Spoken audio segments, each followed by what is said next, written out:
I want you to check out this SMUG liberal on TikTok who is a political analyst, predicted a Kamala landslide on November 5th, and then she has an update on November 6th with a very different tone. Let's check it out.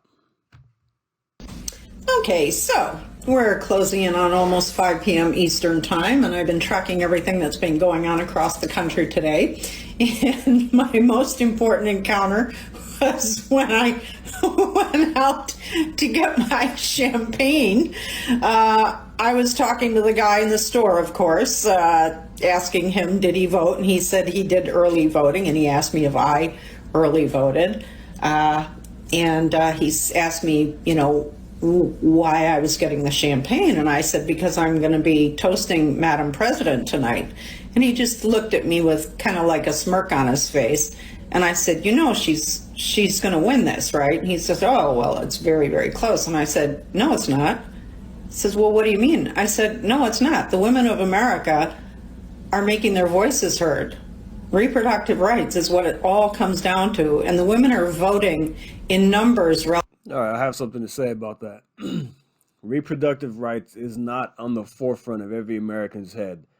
Illegal immigration, the economy / inflation, and also security, safety and security. That's what Americans want. Most of Americans do not really care about the reproductive rights. That's not the pressing issue of today. So she's just out of touch. Relative to men that are unbelievable. She's won this. And I said to him, she's going to take every one of the swing states plus Iowa. And he said, oh, but the numbers are so close. I said, I'm a political analyst. I'm telling you right now, the numbers are there. She's taking this election. And then I said to him, you realize, and he didn't tell me who he voted for, but of course I knew. And I said, you do realize you wasted your vote, right? Okay, so. All right, so that was November 5th, before the election. And that didn't age well. And here is November 6th, after Trump won in a landslide victory. We'll take a look at some of the numbers here afterwards, how he won in a resounding fashion.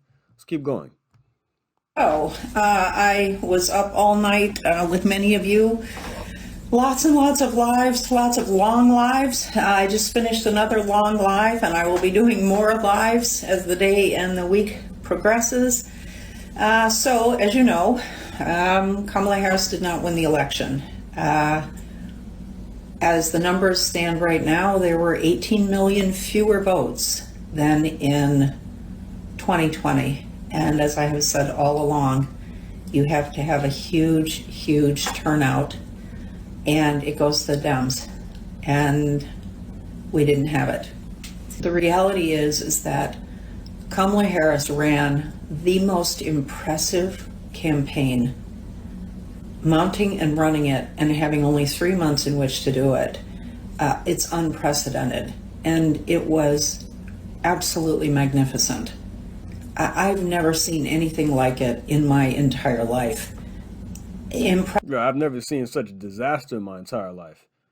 Impressive on a level that, she has the campaign playbook. If you're going to win, that's the playbook that you use. She did absolutely everything. The work that she did. So if that's the playbook to win, why didn't she win? In every single one of the swing states, work that Hillary Clinton did not do. 18 million fewer voters than the last time.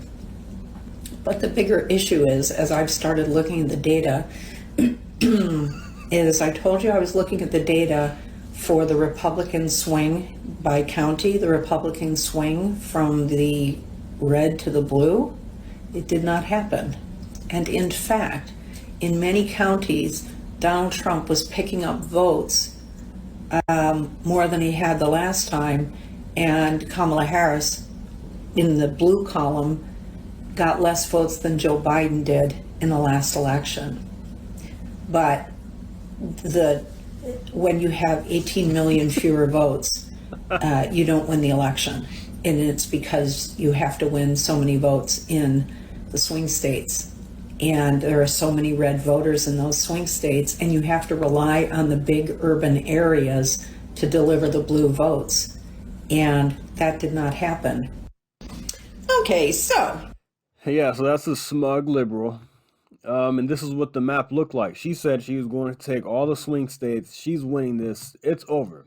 Time to pop the champagne bottles.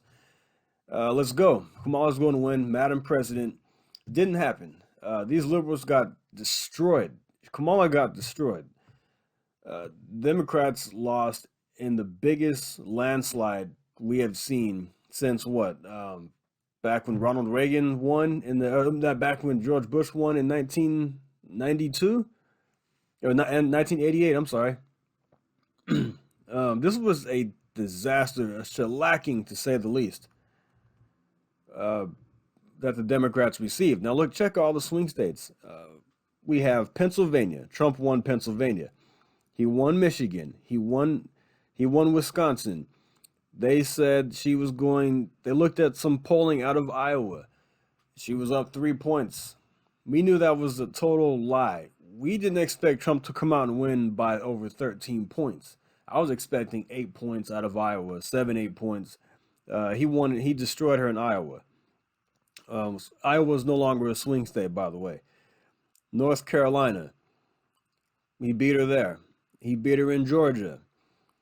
He destroyed her in Florida, which is no longer a swing state, but I just wanted to show you how badly of a beating this was. He beat her by 13% in Florida.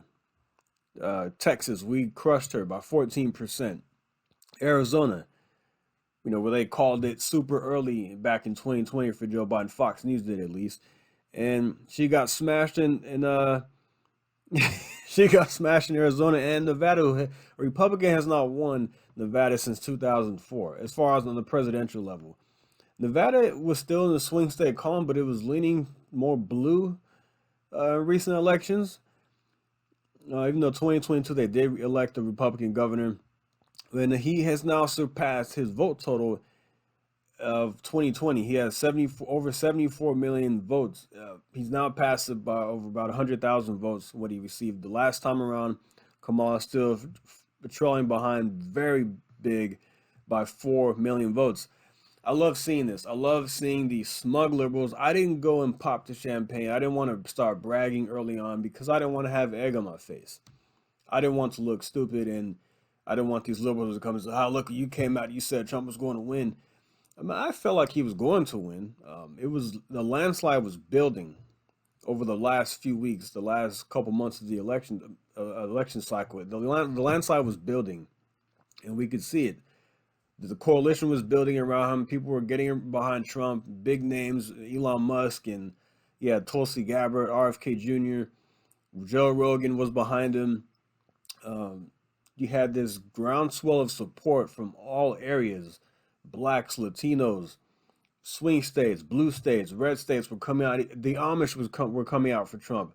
You could see this landslide building, and this is exactly why he won in the biggest landslide I've seen for a Republican in my lifetime. This was incredible. So shout out to everybody who did their job, who came out and voted early, who voted. We swamped them, we crushed them, who volunteered, who donated to Trump or whoever your Senate candidates. We got the job done. So great job. I thought that was funny. This lady was very smug.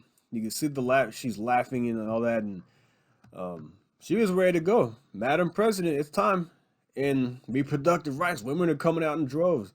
Yeah, women voted more for Kamala, but then they did for Trump. But it was like, what, 43 to 52 or something for Kamala?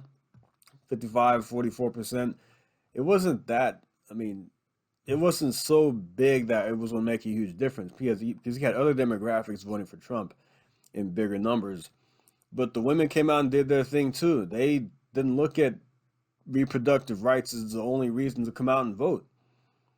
Yeah, you have some that care about that, but more people care about their kids' future.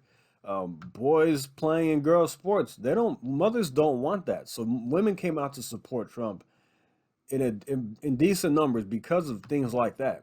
They want safety and security. Women have been raped and killed by illegal aliens. This is why Trump won the election, because people saw how much of a disaster the Democrats were. Yeah, but I'm going to leave that right there. I thought that was a very hilarious video.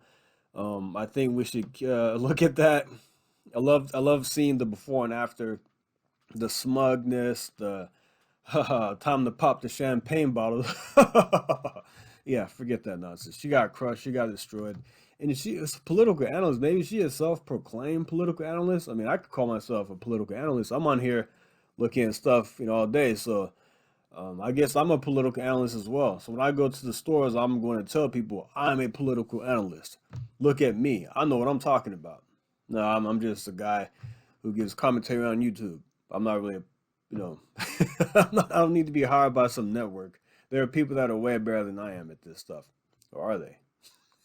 Because a lot of these people get these things wrong. So yeah. All right, guys. Thanks for listening. Like and subscribe. See you next time. Thank you. Take care.